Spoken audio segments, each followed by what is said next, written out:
I've been wrong enough to know when I'm right. So put up a fight if you must, but we know that our trust is undone.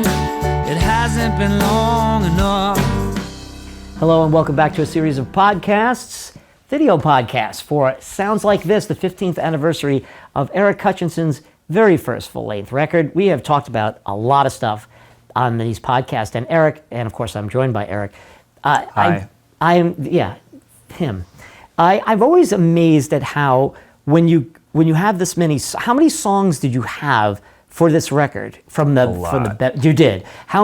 This was at a time where I probably wrote 100 songs. What? But part of that was I wasn't fully fleshed out songs? Yeah, probably.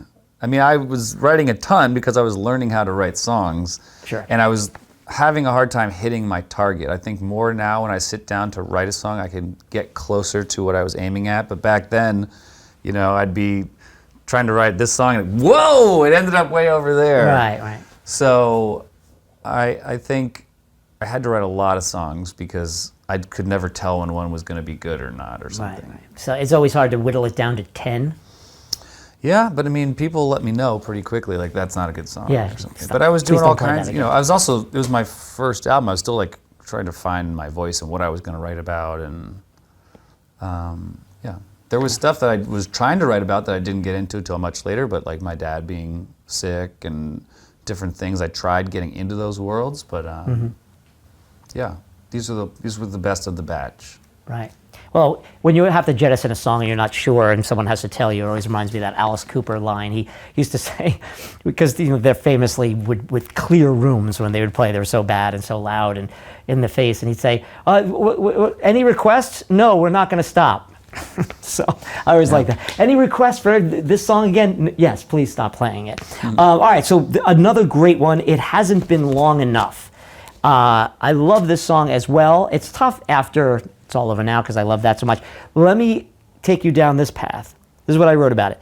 I know I get a lot of crap from fellow music writers for hearkening back to the Brill Building all the time. And when songs remind me of structures that were used by professional songsmiths over the centuries. This song is a perfect example of that. Can I continue? Please. Firstly, the verses are in a minor key.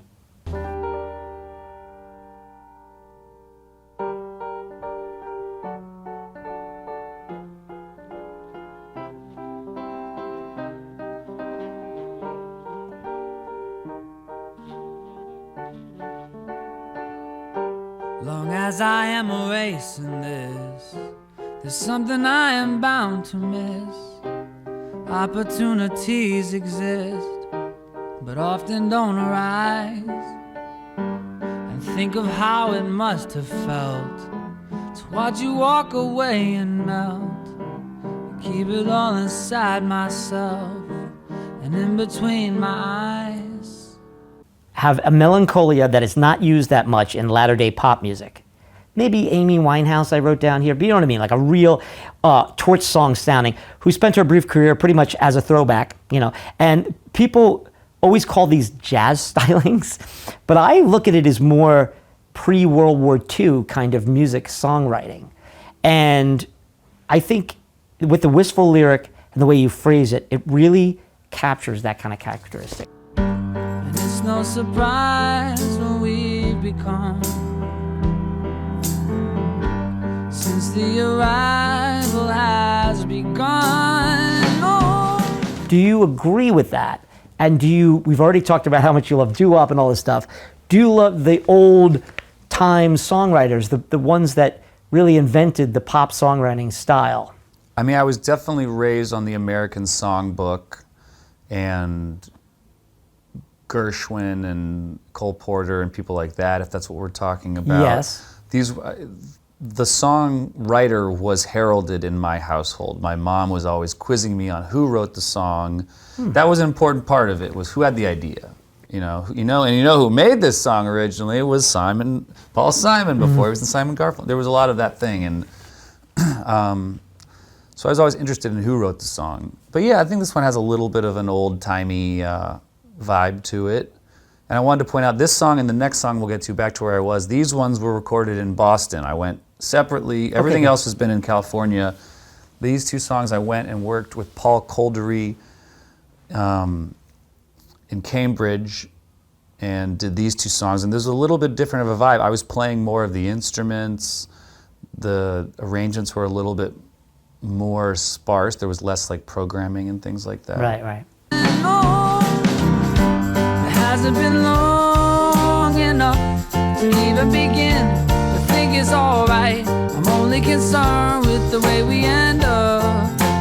Oh, I think I've been wrong enough to know when I'm right. So put up a fight if you must, but we know that our trust is undone. It hasn't been long enough. Yes, and of course, the other thing is that it goes into a major key in the chorus, which happens a lot in those old songs. You know, here's the wistful thing, and then it's all joy. I can't think specifically, Yeah. I probably should have put them in here. That's interesting. But there is a lot of pop in here. I wrote down that, it reminds me a little bit of Billy Joel. It's got a Yeah. little bit of R&B in the bridge. It's definitely got a Billy Joel influence, who I love. I love Billy Joel. I haven't talked about him really, but there's definitely a couple of things on this record that I got from him. He does a lot of good singing, non-lyrical hooks like woo, Right, and I right. do some of that stuff on this record. Yeah, you do. And then I mentioned about the, Billy Joel, and I heard the sax solo. I was like, okay, this is right off of The Stranger. You're right. It is. You're right. That's fine. I say about the compliment. I'm always amazed when I say that to musicians, and they're all like, I wasn't ripping off Billy Joel. You take it as a compliment, right? I mean, more, I'm just like, you nailed it. Like, I wouldn't have been able to think, I don't think I was saying I wanted to sound like this, but I was definitely listening to that music a lot. I loved Billy Joel's albums, and I do still, and yeah, I think this was kind of the vibe. So I won't listen.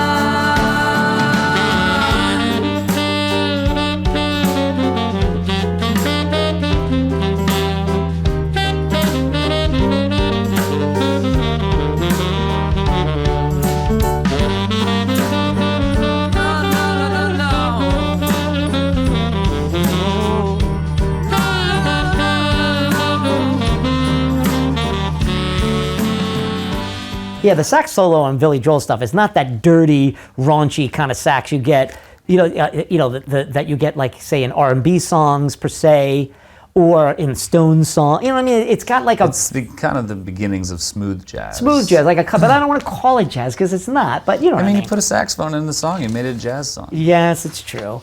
You mentioned who played sax on this already. We talked about this. I don't think we talked about this one. On this one, the saxophone player is, of course, Mike Armstrong. He's you playing did the not mention that. saxophone solo. Yeah. He's playing the saxophone and the solo on It Hasn't Been Long Enough. Yeah, and I finally saw Boston guy. he's a Boston guy, so he was a local cat. I guess so. And so, the ending, this is, you're going to get a kick out of this, but I'm sorry, it does, I say, a lot of happening in this song, specifically visiting the history of modern American songwriting, and I mean this sincerely, it's a masterclass in melding these styles and sounds. The ending is like something out of Porgy and Bess. Think about this for a second. We'll play it on the podcast, but we don't have it right in front of us, but there's so much drama in it, which Yeah. seems to have gone into this song, the entire planning of this song. It's very dramatic. It hasn't been long. It hasn't been long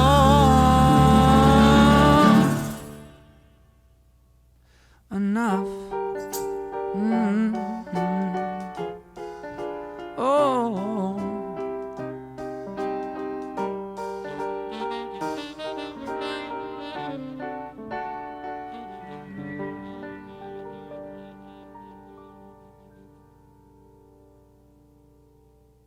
I mean, it was a dramatic, it's part of the motif of Food Chain, All Over Now, It Hasn't Been Long Enough.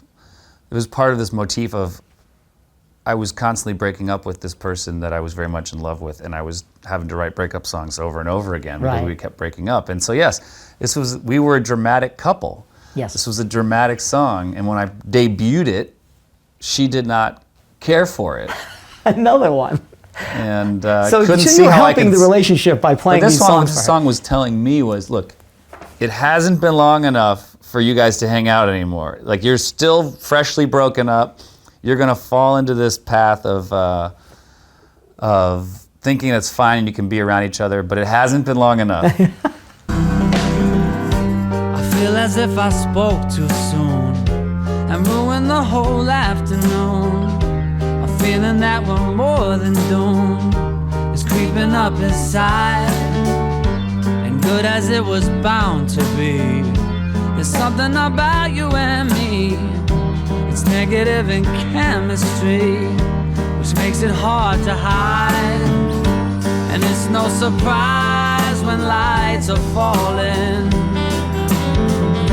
It's bound to reawake some primal calling. No, it hasn't been long enough to even begin to think it's alright. I'm only concerned with the way we end up. Oh, I think I've been wrong enough to know when I'm right. So put up a fight if you must, but we know that our trust is undone. It hasn't been long enough. You're gonna fall back into your old traps. So this is yeah, everybody knows Blood on the Tracks. Bob Dylan wrote that during his divorce. Blue, Joni Mitchell's Blue, is all about breakups with both James Taylor and Graham Nash. This is kind of like that. Like half of these songs are your Blue and your Blood on the Tracks. Like I said, I was thinking about it in getting ready for this interview, but yeah, these songs were the last songs I wrote about women before I got married. These were my single dating years, but I was also in committed relationships with all these people, but this was what was happening in this part of my life. It was my early 20s. Relationships were falling apart. I didn't really understand why necessarily, but I was blaming myself, probably for good reason. And like playing songs about the breakup. And it was dramatic. So yes, the end of the song is dramatic because it hasn't been long enough. I'm underscoring and underlying this in case you haven't. This is like a note to myself. What's making you believe that the seventh time around it's gonna be different? I'm not convinced. Long as the night was tight, problems always were around, and I'm not any different, so I won't listen. It's great. I love it. And it is a part of the youth aspect of what we're talking about. You're going through these changes, you're putting them down, it's in your art, it's on the record. And now 15 years later, we're able to look at it and you could talk about it as a happily married man with a daughter and with a lot of great music behind you. And that's why it's fun to do this. Yeah, couldn't have said it better myself, which is why I have you on the podcast. Right, thank you, and I'm always honored. All right, that is, what's the name of the song again? It hasn't been long enough, one of your supposed favorites. It is, because I just love the structure of the song. You're the songsmith, and I don't want to say that you're doing everything. I'm not saying there's not emotion in there or there's organic, no, but I get what you're saying. It sounds like, and also the kind of piano we played it on, it sounds like I'm just playing it like in a little old bar somewhere on a... Cole Porter was perfect. Yeah. I love Cole Porter. All right, so let's continue with these podcasts with myself, James, and whoever this is, Eric Hutchinson. All right.